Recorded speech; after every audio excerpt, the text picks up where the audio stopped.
Hello, Stand Up Retail family. We are back with another episode and one that I think you're really going to enjoy. This episode, we're going to talk about putting all of that hard work that you've done into action.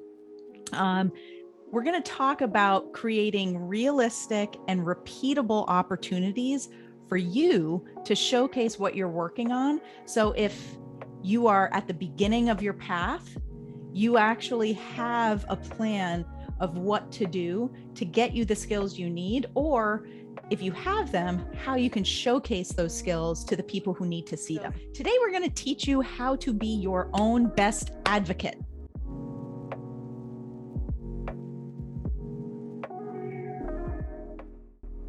So a lot of people out there feel that their success at work is largely out of their control. Someone else chooses to promote them. Someone at corporate decides how much their raise is going to be this year. Other people say whether or not you might even be able to be considered for a job or a change in function if you want to move into a different role. If someone doesn't know who you are, they may say, oh, I don't even know if I should consider this person. You know, we largely feel like other people control our success. Right. Falling back on that feeling, though, can lead to a lot of negative things, and can actually take an employee down a road of complacency, frustration, and ultimately can sometimes end in complete disengagement and separation from the company because they just are frustrated. I'm not getting anywhere. I need to go someplace else.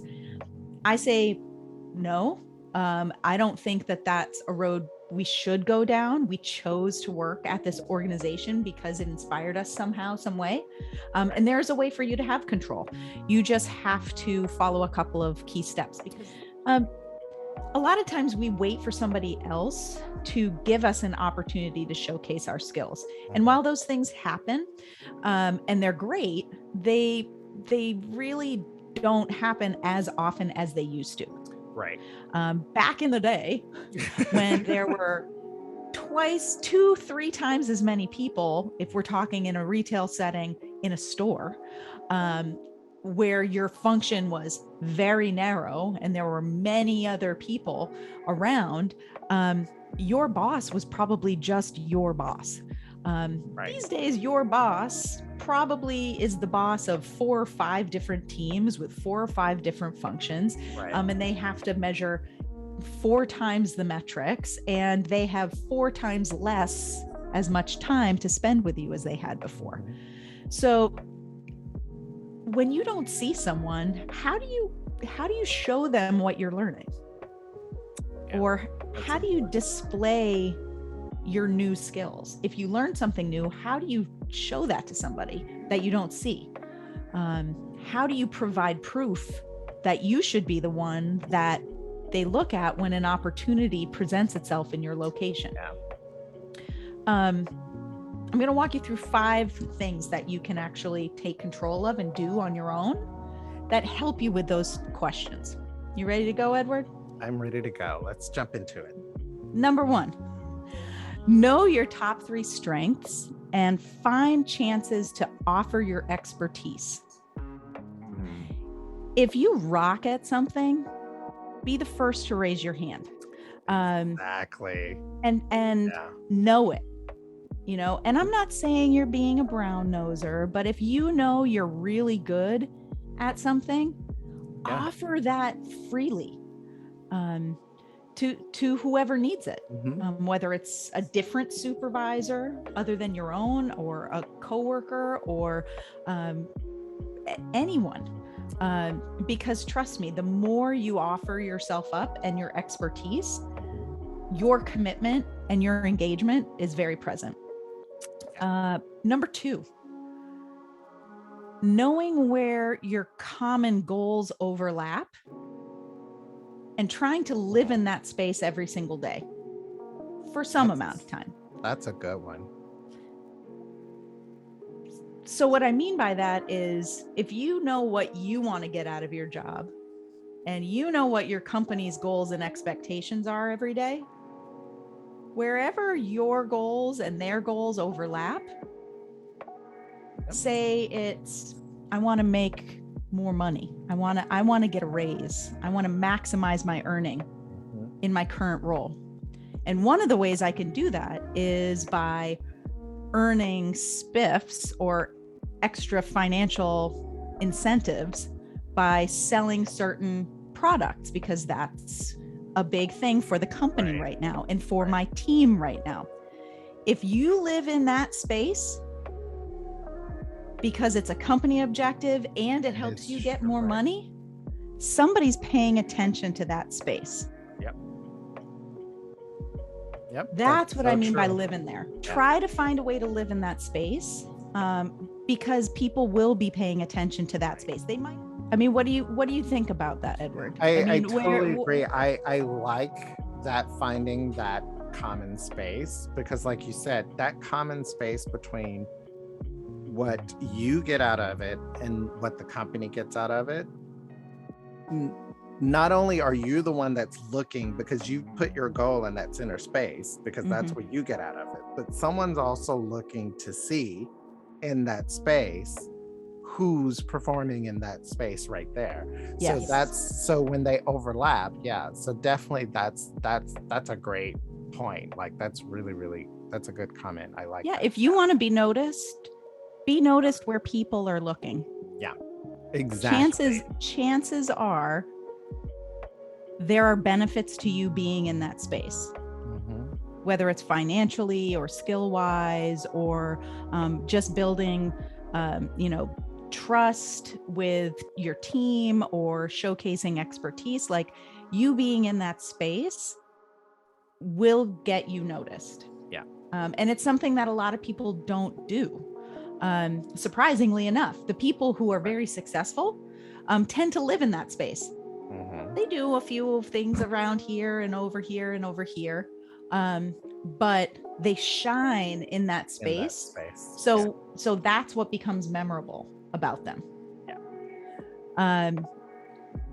Number 3 is something that I think we touched on previously, but it's getting comfortable showing your work.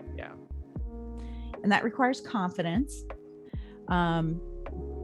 But if you're learning a new skill and you're doing it and you're happy and you need somebody to see that you're doing it and you're getting better at it, you need to be able to pick up that work phone and say, hey, boss, swing through my department. I got to show you something. You're going to be really proud.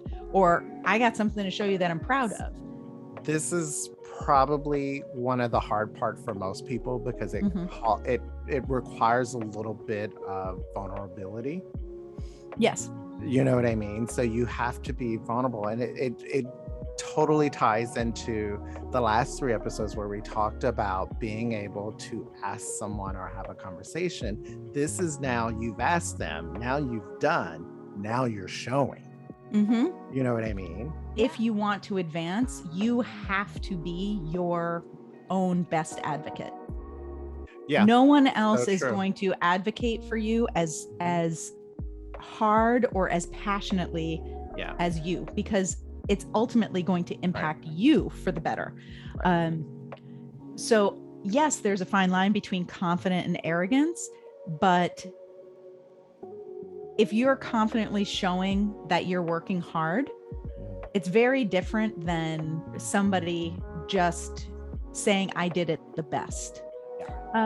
Number 4 is very similar to number 1, but it's basically just sharing your knowledge.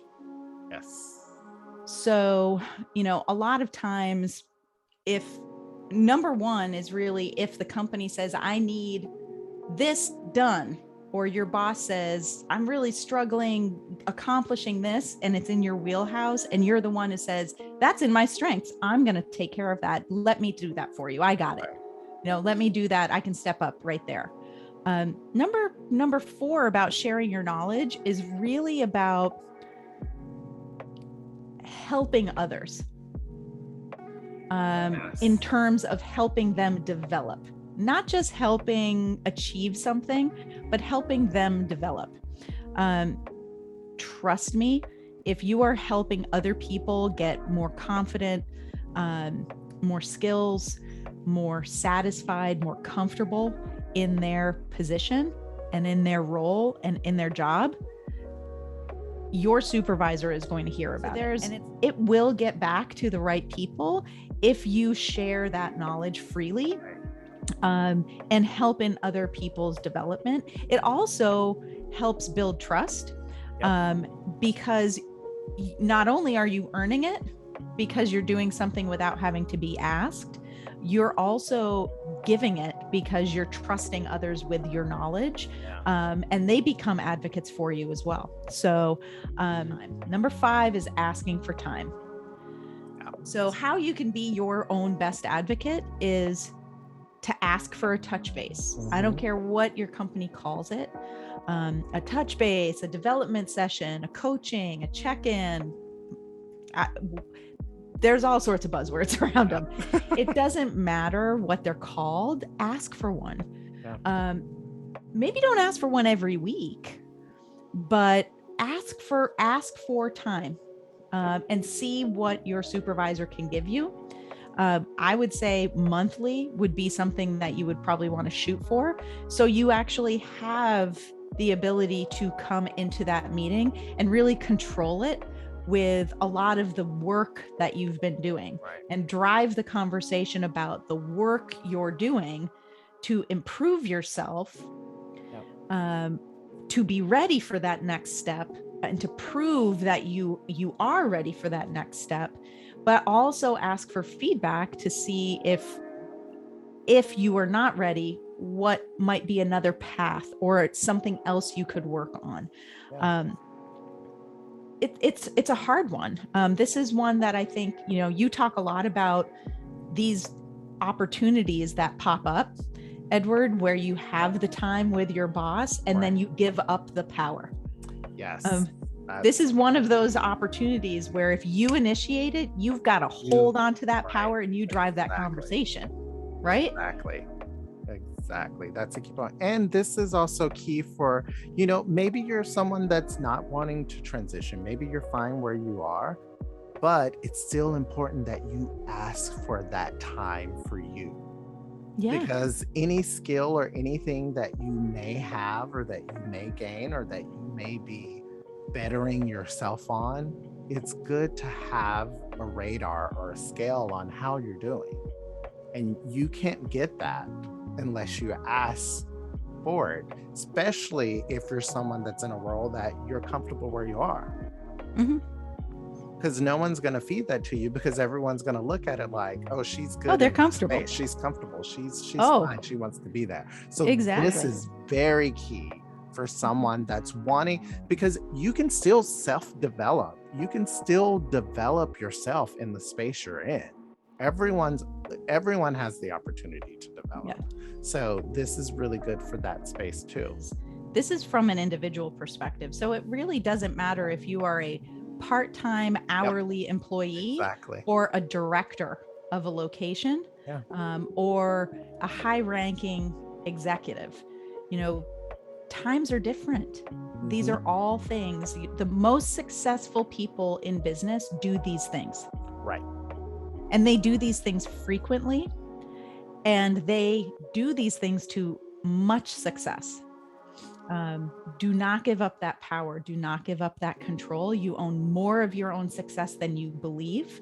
And we hope that this month you are learning some ways that you can take some of that control back and feel much more satisfied in your employment. So just to quickly review, number 1, use your strengths, offer them up. Number 2, live in that common goal space. Trust me, people will notice you. Show your work. Be confident to toot your own horn. Like, it's okay. People need to notice you, especially when you're working hard. Number 4, share your knowledge. I'm not talking about raising your hand like in number 1.